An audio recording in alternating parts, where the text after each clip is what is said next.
اهلا بيكم. حبيت اصور لكم الفيديو ده بعد ما الدنيا شتيت او مطرت، زي ما بعض المحافظات بتقول مطرت او بعض المحافظات بتقول شتيت.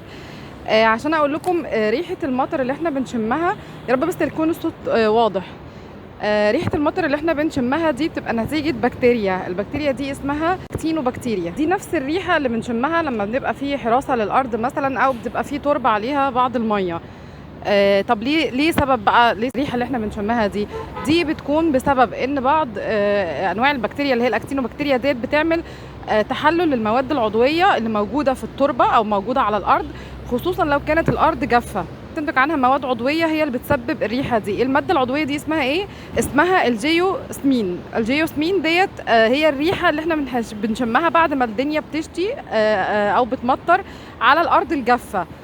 وخصوصا لما بتكون في المناطق الحاره. ليه خصوصا لما بتكون في المناطق الحاره؟ لان هي لما الشمس بتطلع على المناطق اللي زي دي الجافه دي بتكون عامله مساميه كبيره للتربه او للارض اللي بتنزل عليها الميه.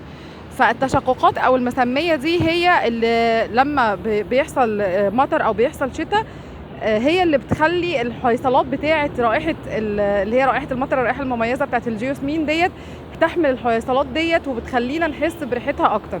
مركب الجيوسمين دوت مركب كيميائي عضوي معقد جدا. ونتيجة تعقيده دوت وتكوين المواد الكيميائية اللي فيه بتخليها مميزة جدا لأنوف البشر. يعني نقدر ان احنا نشمها حتى لو كانت ذرات بسيطة جدا منها. اكتر بيئة البكتيريا دي بتنشط فيها هي البيئة الرطبة، ومع ذلك اما بتبقى درجة الحرارة عالية بتبقى دي من الحاجات اللي بتساعد ان رائحة المطر دي بتاعتها موجودة. ليه؟ لانه الحويصلات اللي هي بتنتجها ديت بتزداد ريحتها كل ما تزداد جفاف التربة اللي نزل عليها المطر.